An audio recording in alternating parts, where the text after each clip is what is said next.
morning shine, shine, shine. Las Vegas, shine your light on me. Welcome to Las Vegas Tonight with your award-winning host, Dale Davidson.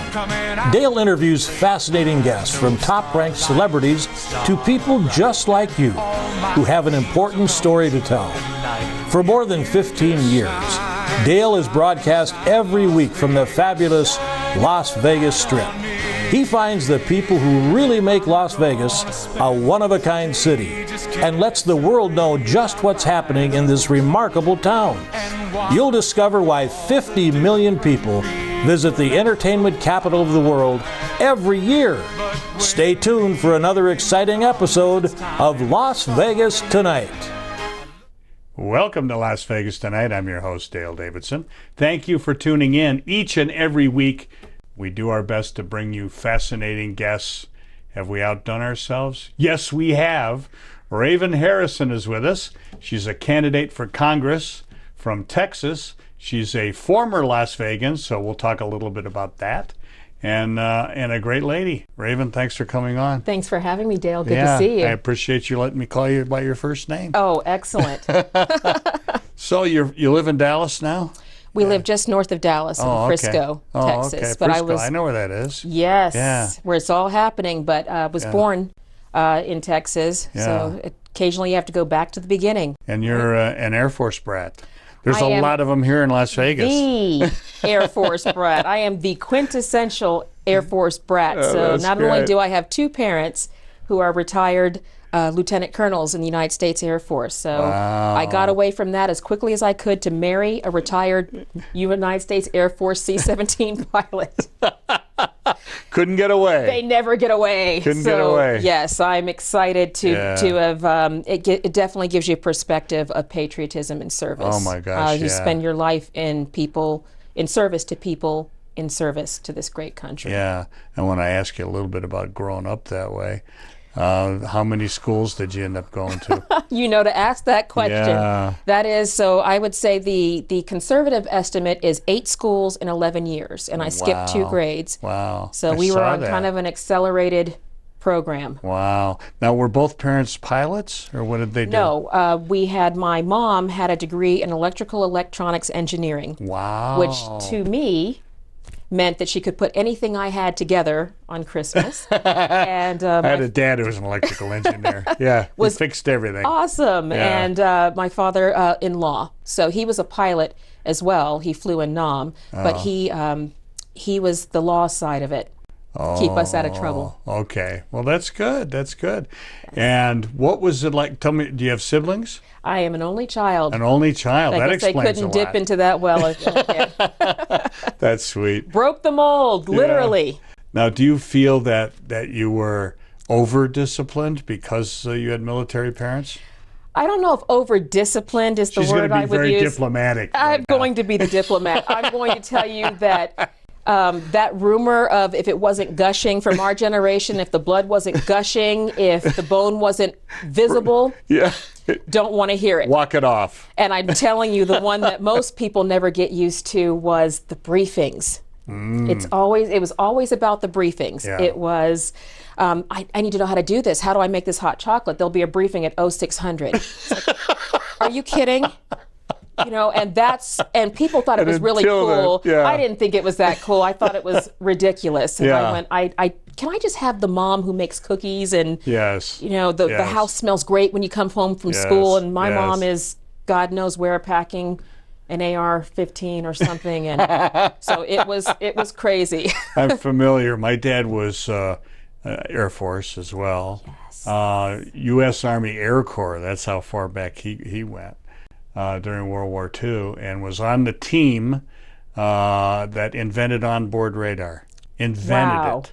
Yeah. There it is. Top secret stuff, and all that, electrical engineer and all of that stuff. Excellent. But he was the same way. It was like, he would grill me, and he would lecture me and grill me, and he would use the Socratic method. He was like, what exactly precisely were you thinking when you thought you hitting a tennis ball into the neighbor's window would not break it?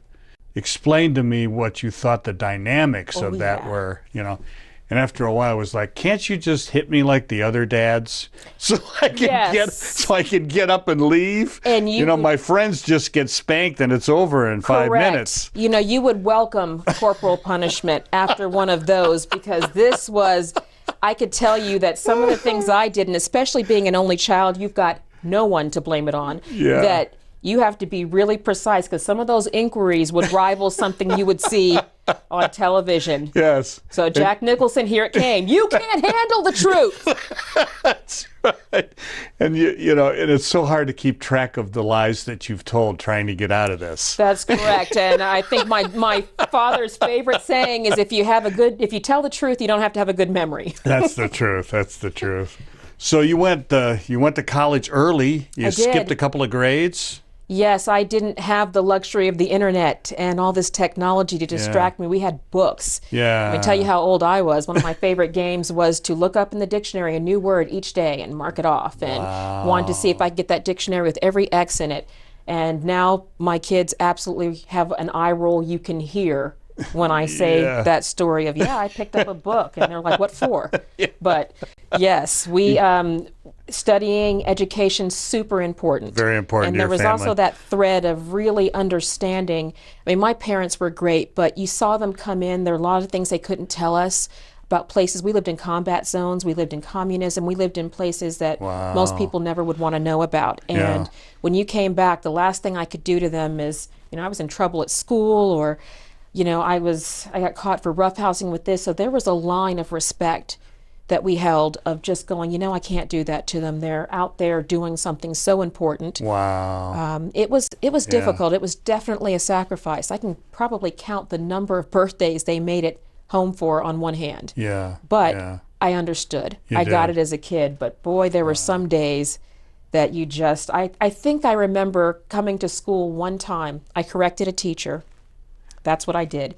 He had gotten the ranks wrong at general, and I made a correction. He sent me straight to the principal's office, and I can't tell you the panic that came with going down there. My dad and mom show up in full military uniform, and you would have thought I was being put in the back of a police car. It was like, you're kidding. And he's like, but I was like, oh, this is not going to be good. Yeah. I'm wondering if I could move right about now. Oh, wow. But it turned out just fine. Wound up shaking hands, laughing with the principal, and all was well. But and everybody noted that you had it right. Yes. Thankfully, we moved, I think, within about 2 months of that. So we can start that all over again in a new area for people to think I'm completely nuts. Wow. Did you ever contemplate going into the military yourself?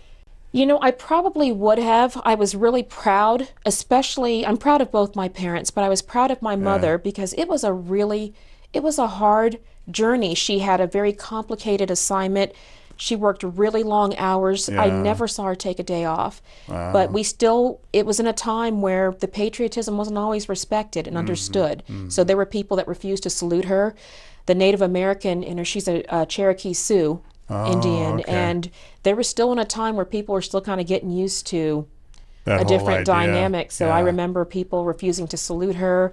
They were giving her quite a rough time, so I was extremely proud, and I had that fire, but I think I knew deep down that really wasn't my path. Yeah. But they always encouraged. We had two different stories, and my dad was like, well, you might be of the cut, we'll see. And my mom was, no, don't do it. Whatever you do, don't do this. Go do something you're gonna make money and be appreciated. And I went, okay.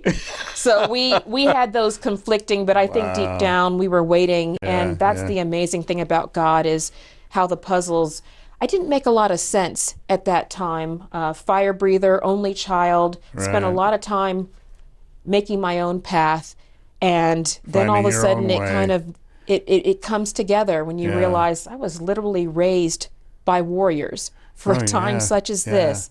God always has it right on time. That's amazing. So you went to Temple University. I started at Purdue. Oh, you did? And went there for a year, and I think my parents got a tuition bill for about as much as our house cost, and we decided to make a change, and I went to Temple. Yes. And in Philadelphia. Right. Pennsylvania, and graduated with a Bachelor of Science you were in marketing. You studied marketing. I did. Yeah. They keep changing the schools just so we feel older than we really are. Yes. So it was a commercial marketing and hospitality management. Oh, okay. Ask me again later what that means. You're probably going to get a different answer. There's a school here at the University of Nevada, Las Vegas that's correct. Hospitality. Yeah. Yes. So, but that was the general thread. Yes. Okay. Is telling people why they need it and with a big smile. Yeah, that's right. And you went into marketing when you got out of school. I did. I have to be honest with you, Dale, be honest with the viewers that I didn't have a great plan, except I wanted to not be in school and I didn't want to be paying off student loans forever. So I said, I'm taking the first thing that I get when they offer me out of. Yeah. Exactly. Can't be too picky. And it happened to be with an advertising agency, and just started working my way up and never really looked back. It was definitely something I'm hardwired for. And you started as an account executive. I started as an account coordinator, which is coffee and water when the people who were doing real marketing need it. That's what it is. So you get to be the first person in, the last person to leave, and get paid nothing, and you'll love it. Yeah. I worked in ad agencies for a long time and ended up specializing in political advertising. Boy. Handled a lot of campaigns. Was always a fun time, as the wasn't media it? Consultant. Well, I ended up working in the White House for Ronald Reagan. Wow. So I wrote words that came out of his mouth, which was a thrill. He's still my hero. The great communicator. Yeah. One of mine as well. Yeah, and he was extremely easy to write for. Once you understood the basics as a writer, a speech writer, you need to, know their pacing, know their favorite phrases, know their, whatever. And know their personality. Their personality. And once you had that down, he was very accepting. Wow. But he was a boss. He was very avuncular. He's Uncle Ron. But if you screwed up, which I did multiple times, you heard about it. But the thing was, the next day everything was fine. Excellent. But he was wonderful to work for. He really was. I'm a little jealous on that point. So what inspired you to get into politics? That's a crazy thing to do. You're making money, you're working in marketing, everything is groovy. Then all of a sudden, here's a good idea. Or not. It's a really interesting story. I'm going to try to condense it because it has a lot of facets to it. But I can tell you that I really had an interesting dynamic of knowing that I was meant for something big. Yeah. I'm a strong personality. I don't know if anybody can tell that, but strong personality, but it really doesn't always sometimes come together till you get the call. And I started this journey the way that I should have started it from the beginning, which is pretty much on my knees to God. We had been hitting a block everywhere. I saw the direction our country was going in. Really never saw where I fit into any of this. But it really came to a head when my 8-year-old daughter, we got a phone call that they were attempting to expel her from school for voting for President Trump in a mock trial. True story. Wow. We are at home. My husband's a pilot, but we're at home and we just get this phone call and my mind is swirling. You need to come get her. She's in trouble. What on earth? She's never been in trouble. What did she do? Yeah. And we go racing over there. My mind is just going a million miles a minute. And we get over there and just very flippantly, I said, where's my daughter? She's in detention. I said, she's in detention for what? She needs to think about her choices. I said, I don't have time for this. Get to the point. And she said, well, we had a mock trial today. And I said, you're studying civics? She said, no. I said, okay. And she goes, but she voted for President Trump. And she just left it there. And I'm... What's your point? Waiting for her to get there. And she just goes, well, she's making those decisions now. Where is she going to be in a few years? And I went, Lord. There's no way this is happening. I'm looking for the camera. I'm being punked. There is no way this is real. And my husband and I look at each other. We go to my daughter, who is hysterically crying in the room. And I said, this just does not happen. And we calm her down, and she's desperately trying to give me something. And she hands me this tear-soaked piece of paper. And it's her detention assignment, which says for her to write, and I quote, in 100 times in cursive, that Hillary Clinton is the true president and Trump is an ass. Oh my and gosh. I almost dropped it. Unbelievable. I gave it to my husband because I just could not believe. I said, this is not happening. And he looks at it. He looks at me and he goes, get her stuff, get all of her stuff. And we grabbed everything out of her desk. We cleaned it out. I said, and then my husband got the first look of what we now call Unleash the Raven. I would have made the Kraken blush. It was a nuclear explosion on that school. I said, you cannot be serious. This does not happen. I said, can we focus on actually educating these kids and reading and writing without this agenda and extra stuff mixed in? So we grabbed patience. And I got home, and while my husband is cheering her up with a lifetime supply of whipped cream on something, I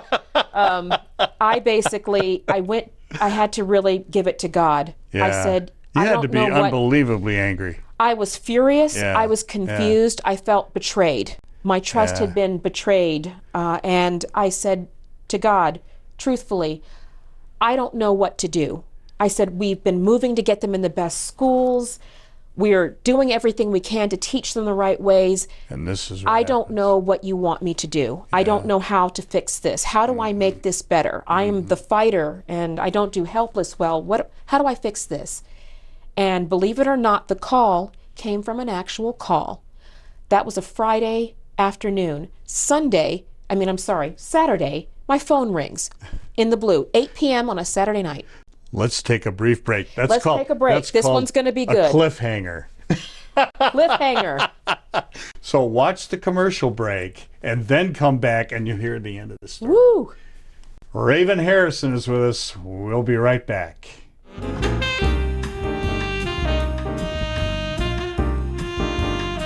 Hi, I'm Dale Davidson, host of Las Vegas Tonight. You know, radio has an enduring place in the heart of America. Sometimes it's music that can enliven your spirit or keep you company when you need some. More often for me, it's just been the right spoken word or two that can quiet my mind and soul. Radio brings me a reassuring word in the quiet of night or a welcoming voice early in the morning as I shake off the night's sleep and find my way into God's purpose for my day.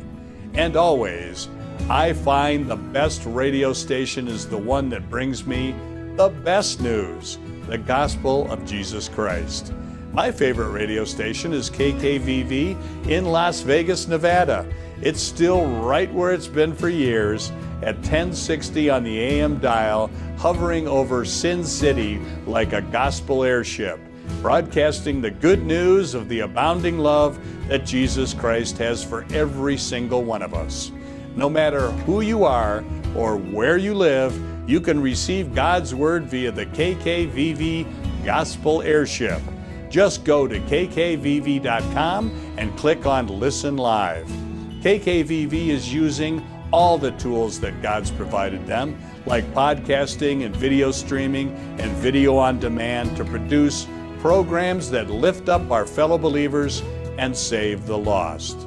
If you feel a calling to speak to others about Jesus Christ on your very own show, pick up the phone and call the station. They'll be happy to tell you how.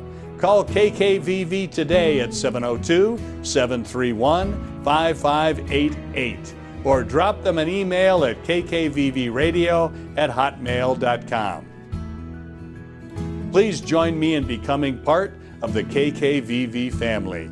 You'll be glad you did.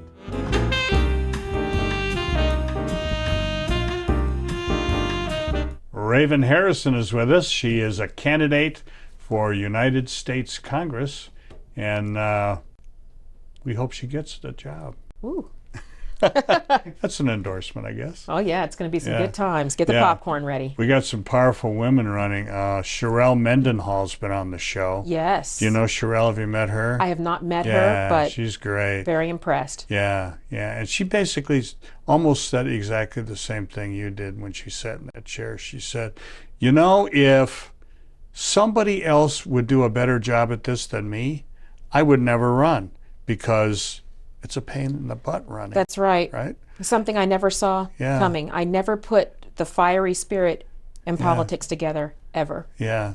So finish your story. Sorry to interrupt you, but I think I think it was going to be a good cliffhanger. It is. You got a phone call. So I got a phone call, and completely out of the blue, was not expecting. It's a Saturday night. My husband and I are watching a movie, and the kids are devoting their lives to the Xbox or whatever they're doing upstairs, and the phone literally rings, and it is a GOP chairman who calls me.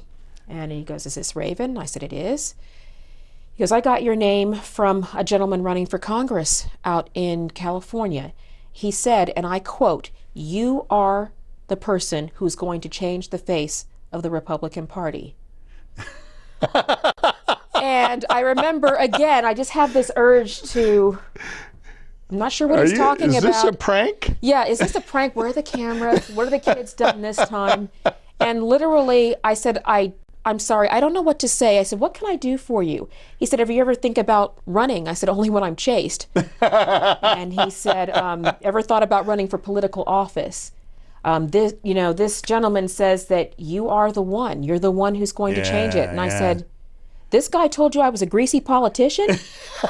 And he said, "I'm going to pretend you didn't say that." And I remember thinking, oops, did I say that out loud? It was what I was thinking.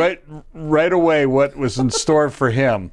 Well, I literally don't get caught off guard very often, but that was definitely one of those times. And I said, "Well, I'm flattered." I said, "I really hadn't thought about it." Mm-hmm. And I said, at that time we had moved to Las Vegas, very happy in our lives, with the exception of the lockdowns and the pandemic. We were pretty happy, but I really I wanted to be polite, and I said, "Thank you, sir." I said, "Let me think about it." I had zero intention of thinking about it. I hung up the phone, and I looked at my husband, and I said, "That's crazy, right?" And expecting him to go, "Yes, that could only happen to you," and what a day this was. But he looked at me, and he goes, "Actually, Raven, I kind of think you were put on this earth for this." Oh. Wow. And that is the first time that I had ever put those two together. And when I was praying to God, I said, "Look, this can't be subtle. You're going to have to smack me in the face with it because I'm missing something." Well, there it is. There's the divine. Yeah. So, oh my goodness. What a nice affirmation for him. That was an affirmation that was a right on time. Yeah. I heard it as clear as day. Yeah. And I said, this is what we've got to do. Yeah. And there was no turning back. It has been an unapologetic forward move for God. And then just realizing that as more of this has been revealed, now those puzzle pieces as a child I could not put together. Yeah. I'm Native American. I'm a constitutional conservative. I am pro-life, raised by warriors. Uh-huh. Who does this connect to? I was made for a time such as this. And Esther. The ability, the Queen Esther anointing, as my dear friend Bishop Archer, if you're watching, love you, sir. Dr. Ron Archer has been a guest. Archer, the man, the legend. But yes, basically there was no turning back and understanding that all these pieces were put together to do his work, and there's no turning back. They can't stop what's coming. Tell me about the district.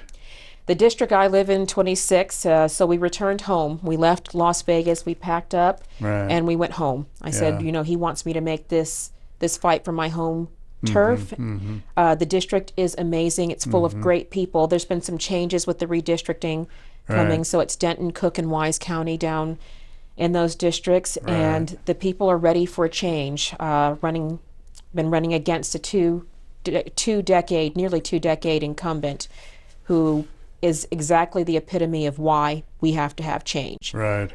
There is nothing good that comes out of the government that has been there for decades. Yeah. It's just not what our founding fathers intended for people to just get so comfortable that they forget why they're there. Yeah. And it's a good reminder, especially when you see the changing dynamic now that's happening in the political scape. Everything is being reduced by the radicals to race, class, gender. I am the counterattack to all of that, the antithesis of that. Yeah, it'd be hard to name call. Oh, it would be still hard. do it, you know. But I mean, we can have fun with it. So because according to the left, you know, Elizabeth Warren's Native American and I'm a white supremacist. That's how the left works. So we can play that game, funny. guys. You don't want to play it with me. I'm not the one to troll, but we've got to move forward, and you have to have thicker skin than that. So this is not a personality contest. This is about God has called me to come forward and do what needs to be done. He didn't say, let them tell you up is down and left is right and good is bad. He didn't say, to let yourself get pushed around and compromise what we know to be principle and biblical law and rule. He didn't allow me to pervert this, and he didn't say, Raven, be polite. Yes. Yeah. He said, fix this. I don't think that works. So you're in the Republican primary. Yes. Well, we had the primary, and you've had it already. We had the primary. We were unsuccessful this time, so we need a little bit more time to get the traction going. Okay. But yes, we definitely have still a lot of the entrenched, and that's what I would remind the people now in any of the races that you're looking at is don't look at what they say. We have to look at what they do. Yeah. This is really of us peeling the layers off and saying no more. We have got to get this fixed. We have got to get back to the way government was intended to operate, and that's God at the helm. Absolutely. We were founded on Christian principles. Oh, yeah. So the fact that that's become, she can't say that. I absolutely can and I will. Yeah. Every time we get. So we just have to be able to say, listen, you know, God is in control. We have to get back to what is right, America first, you know, our values first, and be unapologetic. Yes. I am so hopeful that the Republican Party, barring excessive cheating by the other side, is going to turn control of both houses back over to the GOP. We do, but we have cheating on both sides. We have to remember that the establishment, we have to be able to look in our own ranks first and clean houses. I tell people it's no good in taking back the house if we don't clean it first. Yes. So we are going to be doing both. And then give people hope again. They need to know that integrity is coming back, that people are holding themselves to a higher standard. Yeah. And that's where I come in. Yeah. Is transparent, out in the open, breathing fire so everybody can see. We're going to call it like it is. People with nothing to hide nothing. Oh, that's nice. Tell me about your affinity for President Trump. What's your feelings about Donald Trump?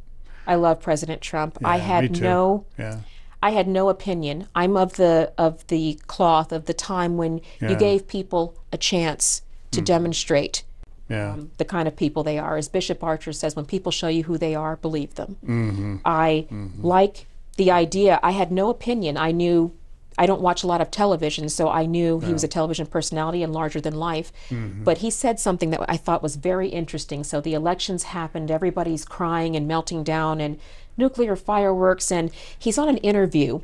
And the woman is going, she goes, well, what do you say to these people who say you're going to get us into a nuclear war, that, you know, you're this and this? And I remember watching this going, oh, this ought to be good. And he sat there as cool as a cucumber, let her go through all the litany of doomsday scenarios that were going to happen with him as president. What would you say to those people right now? And he looks at the camera and he goes, don't be afraid.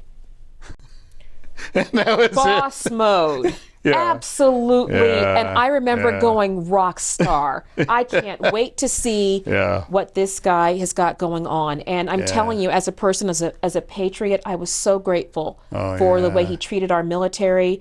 But I wanted him to succeed. I was willing to take him at his word. The people have spoken. He's been elected. Let's give this man a chance. I was extremely disappointed at how many people just couldn't get past. Just let him do his job. Support him. You know, rooting for him to fail is like people rooting for the plane my husband's flying to crash that we're all on. Let's get it done. And he really stepped up for America. People have come after me for that. And, you know, he's this, he's that. I don't know President Trump personally. I hope to get to meet him one day. But I'm telling you, he'd like you. Let us. I think you might see a lot in common. But is to just let this man do his job. He's our commander in chief and best president of my lifetime. I was extremely pleased to have been able to witness the things he did for America. Yeah. I don't have to know anything about his background, his personality, all those things that people wanted to bring up. He's this, he's that. Doesn't matter. He's doing it for America. I don't know him personally. I'm not going to judge. Not my place to judge. I just was very grateful for what he did for this country. Me too. It's funny when you talk about the negative trash talking when he first became president or was running for president. Both reminded me of when Ronald Reagan was running. Yes. The same sort of thing. Yes. This man you don't want his finger to be on the nuclear button. That's right. Because he's unstable and he's this and he's that. And he's a clown. And he's a B-movie actor, all this kind of stuff. Before that, he was beloved. Yeah. He was welcomed and embraced. The second he threw his hat in the political ring, he became Lucifer. It all becomes. And but let he who is without sin cast the first stone. There you go. And what I knew for sure that this was going to be a great thing. And I remember I was working at an ABC station in Ohio at the time, and I watched as the hostages came back from Iran. Yes. Do you remember this? Oh, yes. He had just been sworn in as president, and after 444 days under Jimmy Carter, yes, our hostages were held and humiliated and all the rest of it. Yes, they were. And then they took one look at Ayatollah Khomeini took one look at Ronald Reagan and said, we better send these people back. And they did. And we had that respect. Yeah. We were revered. But I'm telling you, for my parents, we traveled to a lot of war and communist zones. Right. We lived in Germany when the Berlin Wall was still up. Oh, wow. So I've seen people trying to get to their freedom, risking their lives to be free. Yes. And it's the same, it's the principle of communism. The nail that's sticking up, it's hammered down. Yes. And to see that, you appreciate it so much more. When we had days, even in the commissary, we couldn't shop on certain days. With military, you couldn't go to certain places. When we went to school in Germany, I was a young child, was spit on by the local people there. They didn't want Americans. They didn't want the military. We had a very negative connotation. But then there's a bombing, at the Munich train station. All of a sudden, where's America? I remember this. And that you remember that. Yes. So we were there for that. But I was also able to see the Berlin Wall fall. Wow. And what it meant to have. 89, this was. It's the diligence, and a lot of people. If I could to relay to the viewers, one thing is. What you need to understand about the military is people think that that's an outdated concept. The reason they think that is because they've kept that off of your heads. So evil didn't sleep last night, even though you did. And our military, our men and women, our law enforcement are putting this on every day so it never reaches our shores. Wow. So the sacrifices my parents, my husband, and all those veterans, and thank you for our veterans out there have done. Is it's diligent, it's ongoing, it never ends, but you'd be surprised how many things you don't hear about. The good things you hear, the ones you hear about, there's countless more that you don't that were stopped. Yes. My daughter-in-law got her PhD in linguistic anthropology, which I never knew existed before. I knew her. Is there a degree for that, to understand what the degree Yeah, is? exactly. That's awesome. But it's like, the basics of language is really what it was. And she speaks 7 languages and all of this. I thought I was doing pretty good at 4. Yes, very good. And she ended up, my son, her husband, and she moved to what was then East Berlin. Right. And the wall had fallen at that point. And so her project was, what did the communists say and do, particularly what language did they use, what words did they use, what propaganda did they use to convince people that they should move from their farms, from the countryside, in lives that they really loved, and go into the city. There it is, Dale. She interviewed people who were. Why indeed? What would convince people to substitute their judgment for someone else's? What did Reagan say? The words you don't want to hear. I'm from the government, and I'm here to help. I'm here to help you. Yeah, Yeah. And I saw that play out in real time. Yeah. So for the ones who would push back against me and argue, who have given nothing to this country, they've seen nothing, but they want to argue with those of us who have, telling you they have no idea how close we are. Oh. And this is at our shores. We're ankle deep in it right now. I know. When we come back from break, which we'll have to do here in a minute, I want to talk about the Ukraine. Yes. And talk about Russia. And, you know, in the national scene, you're going to have to deal with this kind of stuff. And I want to get your take on this. We've got ideas on all of that. There you go. We'll be back with Raven Harrison right after this.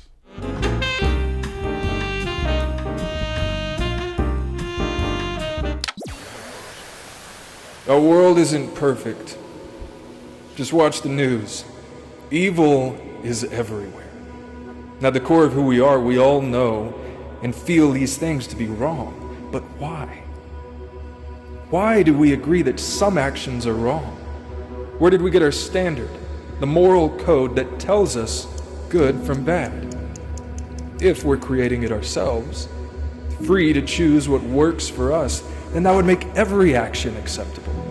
Good and bad would be the same. Then people who commit heinous crimes wouldn't be guilty. They'd simply be doing what's right for them. And yet we say they're guilty. When someone murders an innocent person, it bothers us, enrages us. We hate injustice. Now, maybe we're in a game of survival of the fittest. Suffering and death simply weed out those who aren't strong enough or lucky enough to have won the genetic lottery. But if that's true, why do stories of death and destruction draw up feelings of deep disgust and hurt inside you? Why does your heart break at the news of tragedy? And why do so many other people feel the same way? Could it be that there's something more? Some greater outside force that has ingrained you with the desire for love and goodness. Suppose there's a reason behind hating the evil in the world. Suppose it leads to something greater. Could it lead to hope?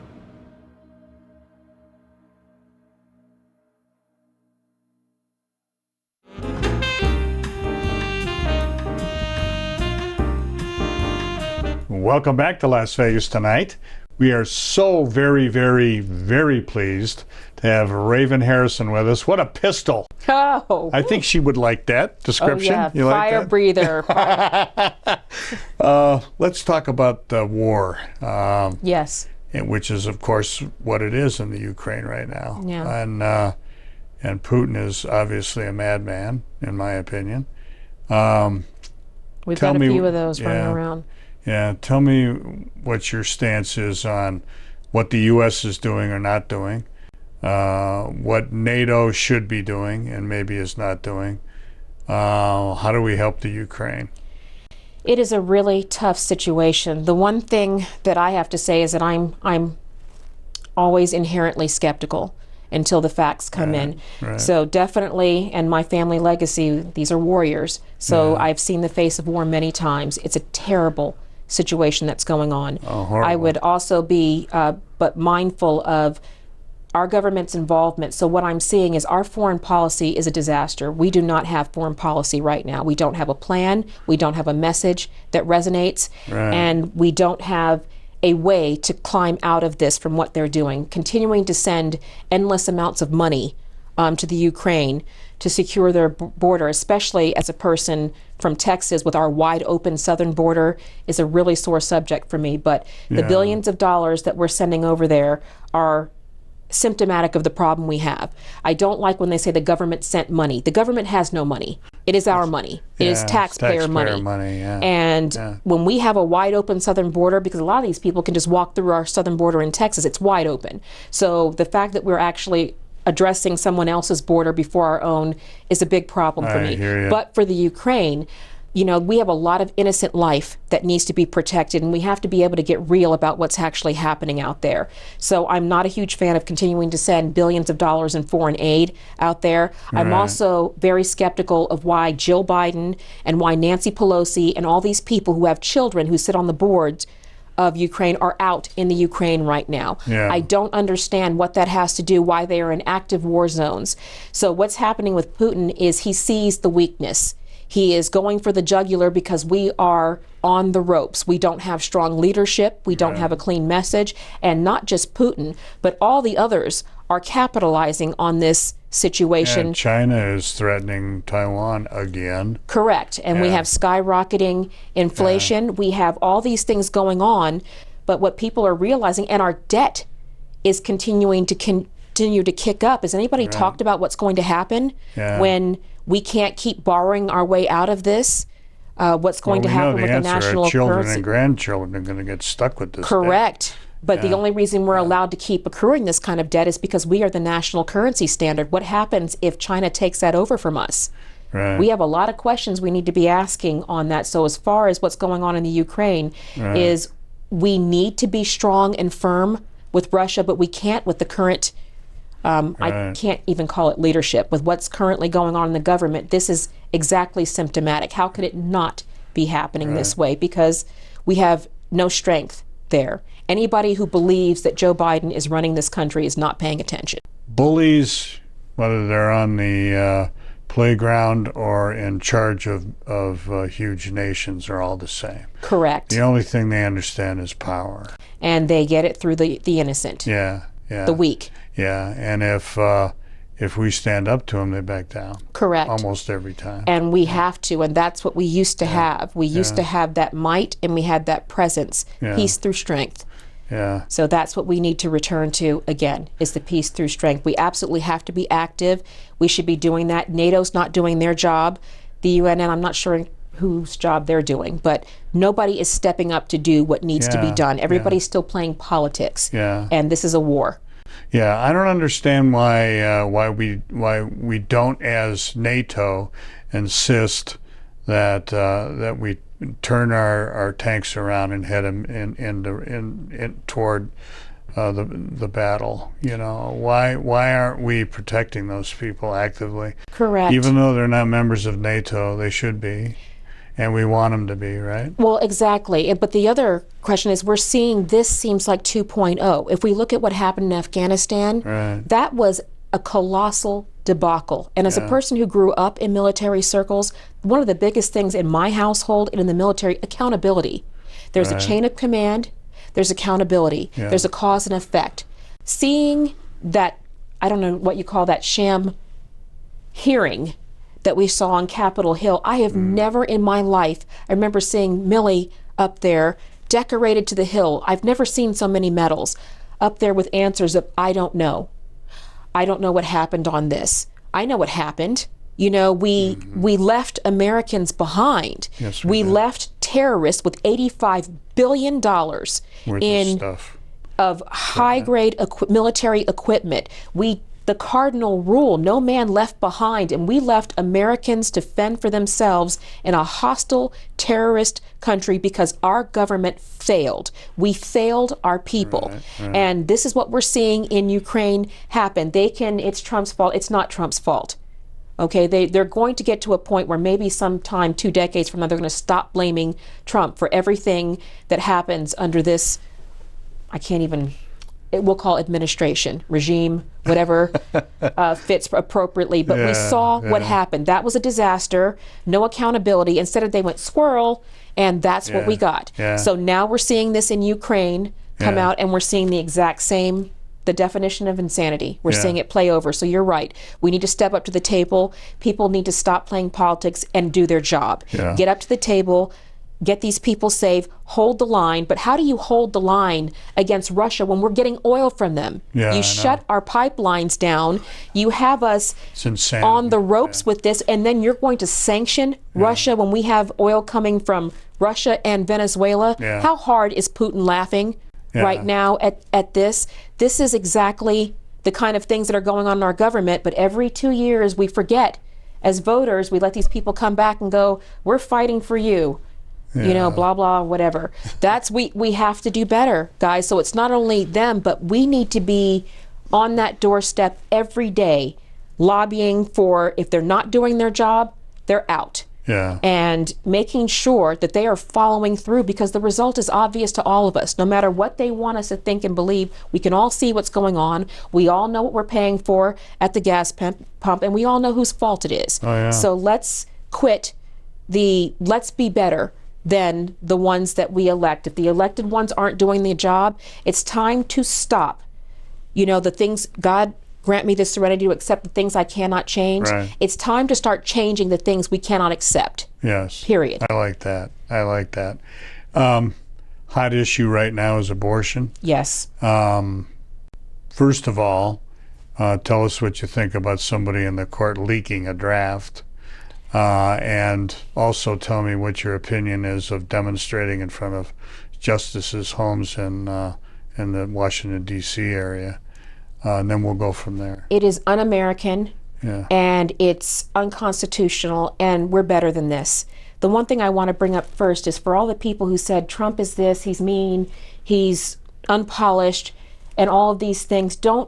It surprises me how many people are becoming the very thing they accuse other people of. I am not happy with documents being leaked. That's not how our justice system works. Whether it benefits conservatives or not, I do not support leaking documents or anything that would corrupt the justice process. Sure. So whether the ends don't justify the means. So I'm not happy about that. Abortion is a very standard issue for me. I do not believe in it. Life begins at conception, no exceptions. Amen. And I love for people, this is one of the things I'm hardwired to fight for. I am God's frontline fighter for the unborn. I'm a mother. And there is nothing, so I want to clarify for people, abortion is right. It is not a right. There is no right in our Constitution to kill any living thing. It doesn't say only if these certain circumstances exist. If it's just a group of cells, it won't grow, and you don't need an abortion. If it's my body, my choice, well, then why isn't it you that dies? So if it's your body, it would be you that dies. And that's the end of it. You have lots of choices. Okay, you have a choice not to do that. They like to go back to their favorite argument of incest and rape. And as a woman, I like to be able to speak to that. Those are problems that exist, that have existed, but it does not invalidate life. Okay, it does not. And Bishop Ron Archer, a man that I adore and hold in high respect, is the product of a failed abortion attempt. I know. That man has affected so many lives. He's got so many things that he could complain about in terms of his start and his origin, and he's still the most faithful warrior for God I've ever met. And that is what I want to remind people, is the child is innocent and hate is learned, so it does not change the value of that life. Horrific. And as a woman, it's a threat that I face all the time, but it does not negate what is. So it is, if it wasn't alive, it wouldn't need an abortion. So we don't need to have that, that we're just going to make science up as we go along. So that's what I will always fight for. That is my guiding principle. So being on the doxing Supreme Court justices, anybody who thinks that that's a good idea, you are a hypocrite. That is the very thing that we're supposed to be fighting for. Love, respect, and tolerance. It's the favorite platform of the left. Tolerance, except, when we don't agree with it. Believe all women, except for that one. And we have to stop with this scathing hypocrisy. It has to, and the anger and the animus. And you have choices. You always have choices. As a woman, I have choices. So, and all choices have consequences. So that's where I am on that, and I will fight for the unborn and the helpless, because you're on a slippery slope. It's not really a life. No, it really is, or you wouldn't need an abortion. Right. That's exactly right. So that's where I need people to know that there's no debate on those kind of fundamental issues. But doxing Supreme Court justices, doxing anybody, the things that they did to Trump, the horrible things that we said, I would like to remind people, no matter how angry you are, that's somebody's husband, that's somebody's father, that's somebody's son. Is that what you want your children to hear about you? You should see the horrible things they say about me for, you're an Uncle Tom, you're a coon, you're all these, you can't hurt my feelings with that. The point is that where does it become okay for you to disagree and feel like you can be consumed with this kind of hate and animus and spew this? You don't have the right to kill things. Nothing in our document was in our founding fathers never ever said you have the right to kill a living thing. You don't have a right to kill a living thing, and I will never support that. So the Supreme Court justices, their job is to apply the law equally. Yes. Okay? Yes. And that means for the ones who are going, well, it's not really a baby. Well, then why do you charge a person who kills a pregnant woman for a double homicide? Yeah, I've always wondered about that. You're going to have to decide what side of the fence you're on that. So the science doesn't change to suit your feelings. Oh, that's wonderful. So we're going to do that. But yeah, that's what I would tell people is if doing that is nothing justifies that.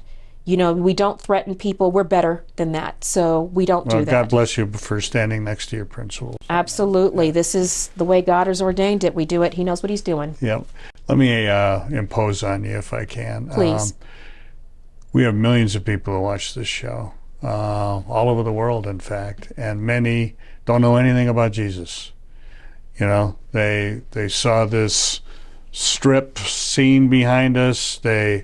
They saw an attractive woman who's running for office. Where? They say, well, let's watch this, and that's all they know.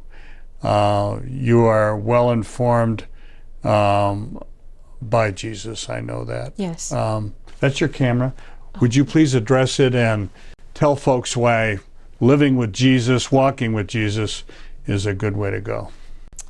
Well, thank you for the opportunity to say that. I would like to tell people my journey with Christ has gone through a few turns. I grew up Catholic. I'm now proudly non-denominational, but I have a wonderful relationship with God. I never understood it before, but we have something inherent to us all where we know our circumstances, but just know the truth is the truth. Everything that was made has a maker, and that's the premise that we live on. God is good and he is real if you believe him to take you where you need to go. I have been through some of the worst things you can imagine, and sometimes it's hard to see the forest through the trees. Where is God? I would tell people the best way I would explain it is like the best well-played game of chess you've ever seen. We've got the king, the most prominent position on the board. We've got the bishop on the spiritual perimeter, the knights who go forward. God has laid this out for us in the Bible. The proof is in the pages, in his word. He has been faithful. Everything that he has said to come to pass has come to pass. God is a God of love and a God of choice. He gives you the choice to come to him. This is a tough world to live in. We have a lot of evil. We have a lot of things in this world that are difficult for just average, ordinary humans to deal with. It's going to take more than that to get you through. No matter what you've done, no matter where you've been, God is forgiveness and he is love. And there are people like Dale and myself who are happy to talk to you about the realness, the miracle that is God, of just take a moment to soak in the amazing things that can only be possible with God in their lives. So God he is the answer. He is the proof. He is faithful. He has never forsaken us. And he will be back on the throne again. Come to God. He's ready for you. Thank you so much, Raven. It was very well stated, very heartfelt, and the most important message of this entire hour. You can do all things through Christ. I mean, to end it is, Dale, I was wrapped around a tree 30 days ago. I saw the photo in your husband's phone. Torpedoed. I don't know how you're even walking at all. I'm not walking very smoothly, but I'm walking. So I would tell people if they wanted that extra layer of proof that 30 days ago I was hit by a car. I had a fractured tibia, 2nd and 3rd degree burns, whiplash, neck and back injuries, and I was in really bad shape. I am here 30 days walking in, fabulous for God, 30 days later, because that is the power of God. I could have been killed, and I am here to speak and to help other people who are broken, who are struggling, and to tell them there is hope, and we can do this. We can do all things through Christ who strengthens me. Wow, that's wonderful. Isn't she so Raven? That's so I waited Raven. forever. I waited forever to do that. So I was expecting a quote the Raven, but yes, that is very Raven. There you go. God bless you. Thanks, Dale. Thanks for coming on the show. Raven Harrison, vote early and often. Oh, no, that's the other side. That's right. Vote like you mean it. That's right. Well, God bless you all for watching, and as I try to remember to say each and every episode, in closing, when it comes to our Lord and Savior Jesus Christ, please walk with Him. God bless you.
Come on and shine, shine, shine. Las Vegas, shine your light on me. You've been watching Las Vegas Tonight with your host, Dale Davidson. We hope you've enjoyed this edition of our show. We so appreciate your loyalty to our program. To keep Las Vegas Tonight on the air, please go to our website, vegassaints.org, and click the Donate button. To send a check or money order, please make it out to Dale Wynn Davidson Ministries and mail it to 9030 West Sahara Avenue, Suite 255, Las Vegas, Nevada, 89117. To suggest a guest to appear on the show or any other suggestions or questions, write to Dale at dalewdavidson@yahoo.com.